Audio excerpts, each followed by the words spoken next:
quasium leprosum, and they all said, which had up to been just that Christ was a leper, treat him like that, and you're all right. Leprosy suddenly became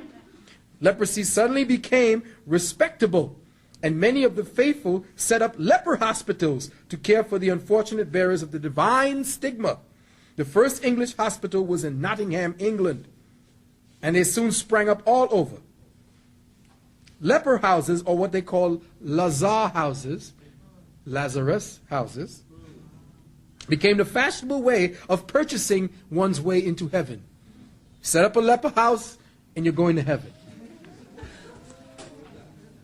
Now, wait a minute. I'm going to get some of the other good 2 to 4 times a year said it.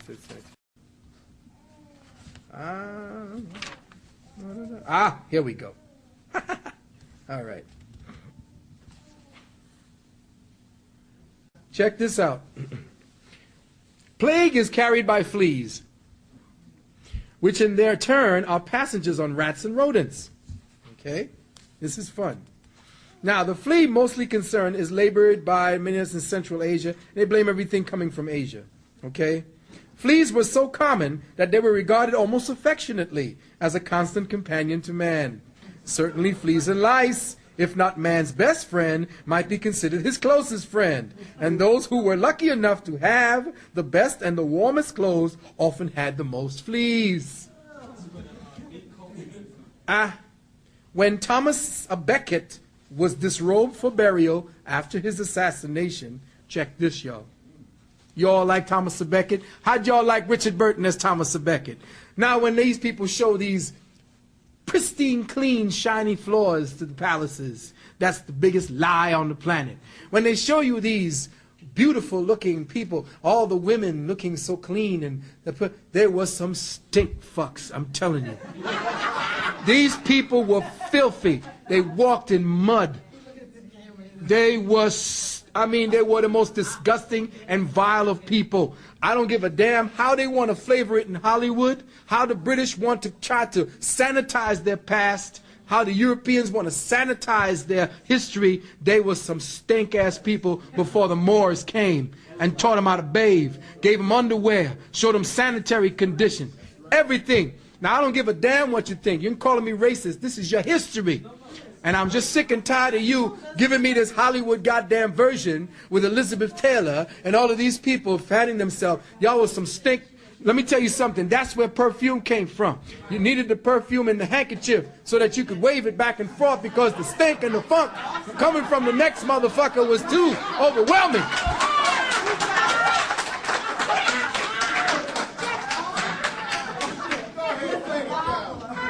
The powdered wigs you saw sticking up on your head, that shit was a beehive of lice.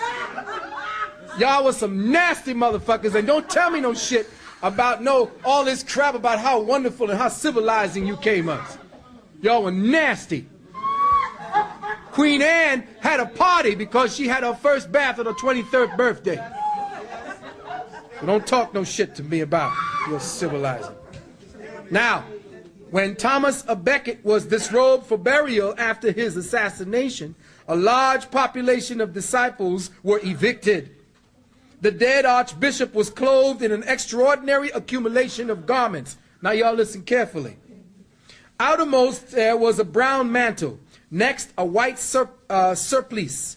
Under this, a fur coat. This man wore a fur coat under a white shirt. This shit is hilarious. Outermost the back.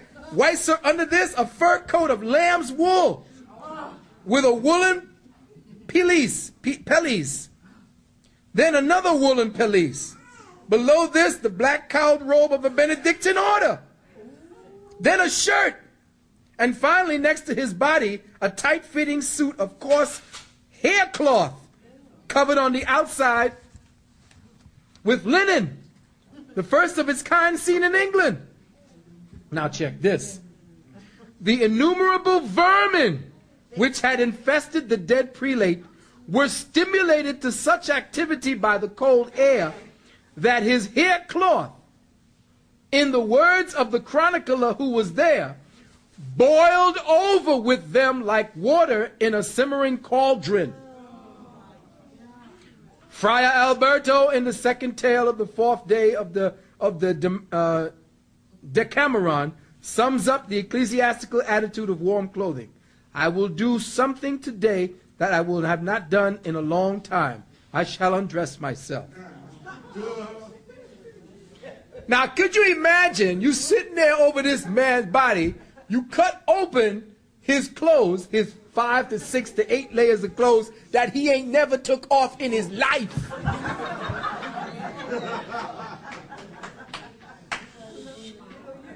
And they called Egypt the dark, right? And they called Africa the dark continent. The Kemites bathed 3 and 4 times a day. Understand this. But this man had so many fleas that he looked like a bubbling cauldron. Could you imagine how far they leap back? Whoa! I mean, it had to at least be, for it to bubble, it had to be at least 2 or 3 layers thick of these vermin. Because they're trying to scramble each other. It's cold. And they're trying to find a way to get back. Oh! Oh! Woo! Damn! I don't want to know. I don't want to know.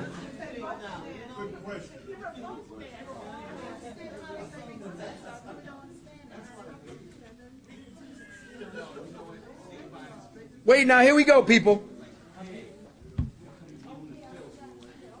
Here's where medicine came into fruition.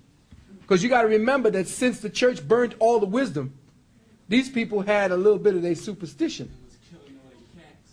They was doing everything they could. Now, medicine was no better. Now, listen up, listen up.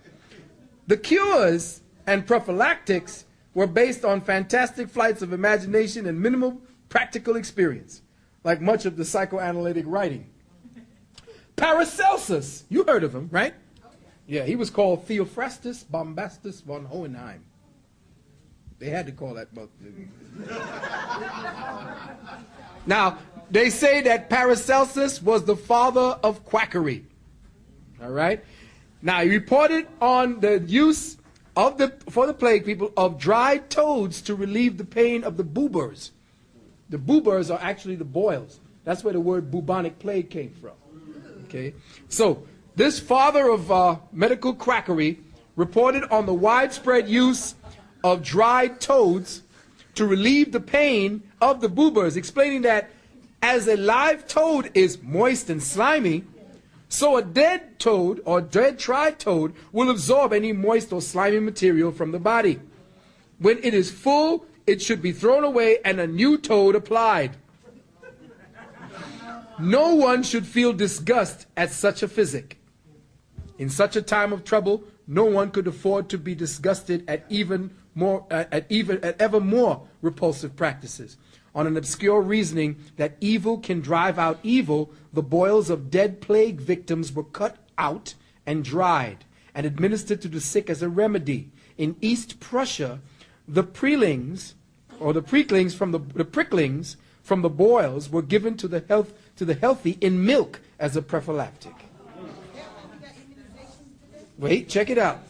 The belief that one poison would drive out another induced many people, particularly the poor who could not afford doctor bills, to spoon the pus out of the bulbas of the dying and the dead and to swallow it.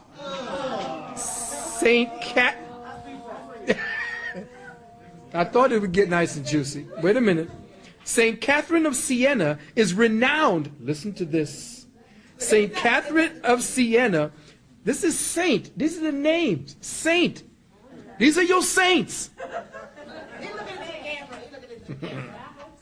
Saint Catherine of Siena is renowned for having subjugated the body by drinking a bowl of pus. But it may have been merely a mundane precaution against plague infection. She gathered around as much of a bowl of pus to drink. England had its share of all these magical and pseudo-medical practices. And one can imagine how each new cure reported from the European countries found an eager audience as news of the pestilence came ever and ever to closer quarters. But all the efforts were in vain. While the Black Death, and I like the way they call it, they used to be called the Blue Death because on these Caucasian skin, before it began coming up, all these spots were blue.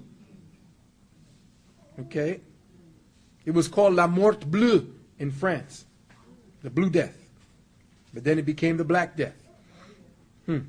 Okay? When the Black Death struck, it carried away whole families, whole districts in 3 or 4 days. Baker's figures of 9/10 of the English population carried off is a serious overestimate, but in some